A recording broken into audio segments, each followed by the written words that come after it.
আসসালামু আলাইকুম, সবাইকে স্বাগতম জানাচ্ছি। আমি ইসরাফিল মাসুম। আমরা যারা স্টুডেন্ট ভিসায় পড়তে আসব তারা কিভাবে আমেরিকাতে ভিসার স্ট্যাটাস মেনটেন করবে, অর্থাৎ স্টুডেন্ট ভিসা হয় F1 ভিসা। সেখান থেকে আপনাকে স্টুডেন্ট থাকা অবস্থায় পড়াশোনা করার পর আপনাকে ওপিটি দেওয়া হয়। ওপিটিটা হলো এটা টেম্পোরারি ওয়ার্ক পারমিট 1 বছরের জন্য। ইঞ্জিনিয়ার অথবা অন্যান্য পেশার জন্য, মেডিকেল সায়েন্সের জন্য আরো 2 বছরের বাড়তি দেওয়া হয়, টোটাল 3 বছরের। তারপরে যে হচ্ছে সেখান থেকে কিভাবে গ্রিন কার্ডের জন্য অ্যাপ্লাই করবেন, কিভাবে আপনি ওয়ার্ক ভিসার জন্য অ্যাপ্লাই করবেন, তারপরে আমেরিকান পাসপোর্ট। আজকের ভিডিওতে এই বিষয়গুলো আপনাদেরকে একটু বুঝিয়ে বলার চেষ্টা করব।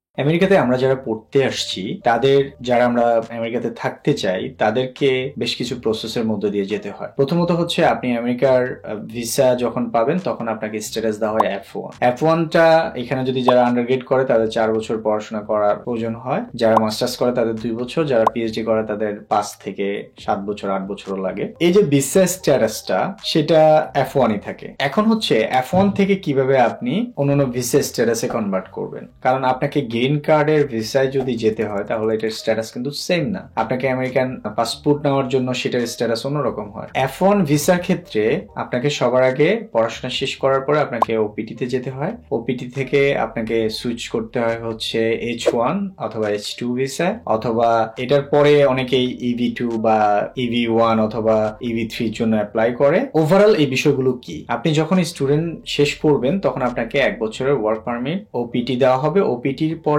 আপনি ওপিটিতে ধরেন কোনো কোম্পানি আপনাকে ইন্টার্নশিপ বা কোনো ভাবে পার্ট টাইম ওয়ার্ক দিচ্ছে বা ফুল টাইম ওয়ার্ক দিচ্ছে, ওটিপি আপনি স্ট্যাটাস স্টুডেন্ট থাকা অবস্থায় কাজ করতে পারবেন। এরপরে ওই কোম্পানি যদি আপনাকে ভালো মনে করে বা অন্য কোনো কোম্পানি আপনাকে টেম্পোরারি ওয়ার্ক ভিসা দেয় 3 বছরের, সেটা হবে H1 অথবা H2 ভিসা। সেটা আবার অ্যাপ্লাই করতে হবে। সেটা আবার লটারির মাধ্যমে হয়, সেটা গ্রিন কার্ডের প্রসেসের মধ্যে পড়ে না। আপনাকে গ্রিন কার্ডের ভিসায় যদি কাজের ভিসায় কনভার্ট করতে হয় তাহলে আপনাকে একরকম ভিসা, আবার যদি আপনি একাডেমিক রিসার্চার হন, পড়াশোনা শেষ করেন, তখন আপনাকে আরেকটা ভিসা ক্যাটাগরিতে যেতে হয়, সেটা হচ্ছে EV1। EV1 হচ্ছে একাডেমিয়া, অর্থাৎ আপনি রিসার্চার পিএইচডি করেছেন বা আপনার পেপার পাবলিশ হয়েছে, সেই ইউনিভার্সিটির থ্রুতে পেপারের সাইটেশন অনুযায়ী আপনাকে ভিসা অ্যাপ্রুভ করা হবে। আবার যারা পড়াশোনা শেষ করেছে কাজ করতেছে তখন কোম্পানি তাদের জন্য অ্যাপ্লাই করবে যে এই লোকটা আমার দরকার, এটা EV2 ভিসা অথবা EV3 হতে পারে। এটা গ্রিন কার্ড হয়ে যাবে আপনার এই ভিসার জন্য। এটার জন্য 3 থেকে 5 বছর সময় লাগতে পারে, এটা ডিপেন্ড করতেছে কোম্পানির উপরে। এবং লেবার ডিপার্টমেন্ট থেকে সার্টিফিকেট বের হওয়ার পর, তারপরে ইমিগ্রেশন অ্যাপ্লাই করার পর, তারপরে গ্রিন কার্ডের প্রসেসিংটা হয়। ধরেন আপনি টেম্পোরারি ওয়ার্ক ভিসায় গেলেন, তারপরে গ্রিন কার্ডের ভিসায় গেলেন, তারপরে আপনার গ্রিন কার্ড হয়ে যাওয়ার 5 বছর পরে আপনি এবার আমেরিকান পাসপোর্টের জন্য হিস্ট্রি দেখে আপনাকে আমেরিকান নাগরিক হিসেবে পাসপোর্ট দেওয়া হবে। তো ওভারঅল একটা স্টুডেন্ট এইভাবে তার স্ট্যাটাস ডে বাই ডে স্ট্যাটাসটাকে কনভার্ট করে নিতে পারে। তো আজকে এই পর্যন্ত, ধন্যবাদ সবাইকে।